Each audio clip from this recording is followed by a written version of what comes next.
Hi everybody, and welcome back. This is That Twisted Dreams, I'm t.dreams, and this is Chopper to Hell, the interview. So, I went and contacted Prateek. I really hope I'm pronouncing that right. I am so sorry, buddy, if I'm not. I'm also sorry this took so long to happen. I'm in the process of moving states. Currently, I gotta move house because the lease ends like a month before my moving date, 2 months actually before my moving date, and I only found out at the start of last month. Yay! So, to get into this, before I do, I just want to quickly touch on something. I noticed the other day that one of my comments got liked. I went back to the video and I found that somebody else had gone to that video, and it was this little girl on YouTube. She had just decided to do some little singing thing, and it was really cute. It was cute. And this Wankstain decides to put this big negative comment of, "You should only sing in the closet. How dare you put this on YouTube?" Like, what the hell? It's a 6-year-old singing on YouTube with their friend. Leave them the heck alone. What could be so wrong in your life that you need to pick on a 6-year-old? Anyhow, that's my little rant done. Time to get back into this, because this is the real cool thing. So, I spoke to Prateek. I really hope I'm pronouncing that right. I'm probably not, but this is the creator of Chopper to Hell. Now, I had a couple of questions for him. The very first one is, of course, as always, who are you and what got you started on the game dev path? And how long have you been traveling it? His response is, I am Prateek. I'm so sorry, buddy. I know I'm pronouncing that wrong. I'm just going to refer to you as the dev now. I am the dev. And I have been a front-end developer for more than 10 years. And I love playing video games. I started playing around with Unity last year, and it seemed pretty simple. I took a few courses on Udemy. I've done Udemy. That's a pretty cool site. You never have to pay like the 120 that's telling you about. You just wait a little bit, keep checking back, and it drops down to like $12 at least 6 to 7 times a year. Like, Udemy is awesome for resources, guys. Anyhow, yeah, he took a few courses on Udemy that gave him a good perspective on how to make a big game and what mindset is needed for it. Question 2. What inspired this game? I made a bad joke. Yeah, I'm sorry, guys. He said he was watching a documentary one day. In that, a person was trying to remove black moss, and as soon as he tapped it, it turned out to be a bunch of spiders. It was a eureka moment. I was like, what if this was a game, but with giant spiders? Question 3. What was your biggest challenge in making this game? He says the biggest challenge was to keep the cost as minimum as possible. He wanted to keep the cost of making this game to 0, so he started looking for assets on the Unity Asset Store, and guess what? The cost of all the assets together is below $5 USD. He's excluding the part of releasing the game on Steam, which is like $100. So all up, this game cost him like $105 to make. Yeah, it's pretty reasonable. I mean, that's not taking into consideration time. Like, time is a big asset, and here's what you gotta remember. When you're buying a game, when you're buying anything from someone in an arts degree, it may take them, say for instance, you buy a picture of someone, and this is the best example I can give you because I read it somewhere. If you buy a picture of someone who's done an art, you buy a picture of someone, it seems to take 5 minutes, right? They do a short video for you. It seems to take them a day. So you say to them, well, it really only took you a day to make it. Why should I pay you so much? Because here's the thing. You're not just paying for that one day. You're paying for the time it took us to learn how to do that. We spent years learning how to do this stuff. Like just before, he mentioned he's been doing front-end developer for more than 10 years. He started with Udemy last year. He did an entire year of Udemy just to be able to make this. Like, every game developer I talk to, it takes anywhere up to 3 years.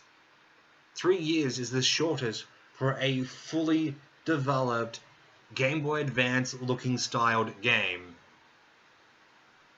that has like proper story to it, proper characters, everything else. Anyhow, getting back to this at hand.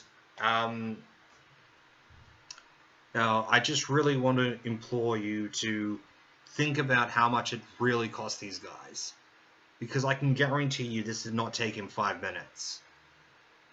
The amount of stuff that's in this game.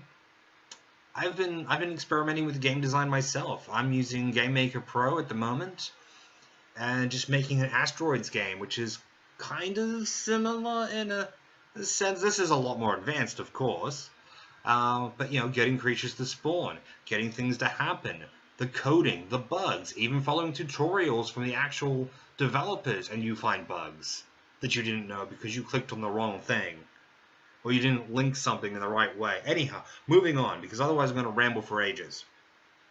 Question 4. If you had to give advice to anyone starting out on this path, what advice would you give? I swear I'm not asking for myself. I promise. No, I'm definitely asking for myself as well, because I'm trying down this path a little bit. So, hopefully, one day, maybe, if I ever get off my ass and actually finish the tutorial for the asteroids game I mentioned before. Yeah, very first thing, still haven't finished it. What am I doing? Anyhow, the advice he gives is, I would say don't give up. I talked to a bunch of game devs before working on it, same here, and I realized most of the game devs give up on their projects before even releasing. And you know what? That is actually a common thing. With a lot of the devs that I've spoken to, they've got other games that they've done that they never released because they never felt it was good enough. But some of the biggest advice I get from the people that finish stuff? Just finish it. Even if you think it's a shit game, finish it. Stick it on itch.io. Why? Because someone out there is going to like that.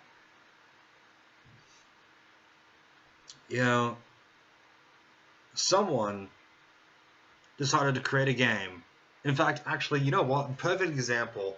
The guy that made the games Five Nights at Freddy's, his first 3 games are all religious-based games. Crusader-styled, Castlevania-esque side-scrollers. And you know what? They sucked, apparently. They were the worst games that people had played. Nobody was interested in them. Then he started on Five Nights at Freddy's. Now, he finished each and every one of these games. He put in as much hope, love, and passion into those ones as he did the final Five Nights at Freddy's. And finally, expecting that one to fail as well, he hit a market. And that was it. From then on, that guy's been a legend. So guys, never give up. Never stop. Always keep trying. Finish your projects and do them. Sorry, I'll get back to the interview now. Why? Question 5. Why spiders? The simple reason? Memes.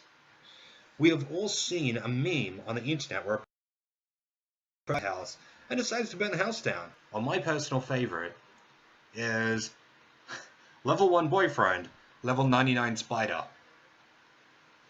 He rolls up the newspaper, goes to hit him with it. The spider catches the newspaper and swats the boyfriend back and forth across the room before throwing him against a wall. Best meme ever. Question number 6. A favorite moment of making this game for you, the dev. His favorite moment was implementing the flamethrower. He says, I was looking for a secondary weapon system for the game. I had a missile system implemented, but it wasn't that fun. Flamethrower made it really easy to play at nightmare difficulty. which is what's playing in the background, by the way. I've just doomed myself because, of course, I'm not playing at the moment, but I will be shortly. And I'm going to die so often for your amusement. Just imagine me cursing at the screen, belting my laptop. I have a really thick gaming laptop just for like gamer rage, because developers make that now. They make laptops to accommodate for gamer rage. Yeah. Anyhow, question 7, and the last question that I had for him is, what's next for you? Will you continue to work on the game, or will you start on the next one? He says, I'll continue to work on this game for some more time. I already have translations in place, and we'll be releasing a new version of the game that translates in Japanese, Korean, Russian, Spanish, and German. After that, I will be, ready for it, porting it to Xbox and PS4. He wasn't able to get approval from the Nintendo team because they can't send Switch dev kits to India. Shame on you, Nintendo. Shame on you. Why not? You're a big enough company. Sort something out. Come on, guys. Come on. So, if there's... anyhow, just to finish off, he says, but yeah, porting the game takes priority in the coming months. And he really hopes that everything in this interview is helpful. So, guys, I just want to finish a little note here. If there's anyone watching this, maybe who stumbled over from my Twitter account, at that t.dreams, little shameless posting there. Yeah, if you're one of those people that can port things over, particularly to Switch, contact him. His Twitter stuff is going to be in the descriptions below. You'll see that the post I made on Twitter will link directly to him as well. Currently, that's what he's looking for, is somebody that can help him, like a producer. We chat a little further on it, and yeah, you know, he's looked at a couple of things, I've looked at a couple of things so far, but nothing's really turned up roses yet, so hopefully we can, you know, work together, network this, and find a group that can help him port it over from India. Yeah, so guys, this has been the interview to Chopper to Hell with Prateek. I'm not even going to attempt to pronounce his last name because I will not do it justice, and I am so sorry.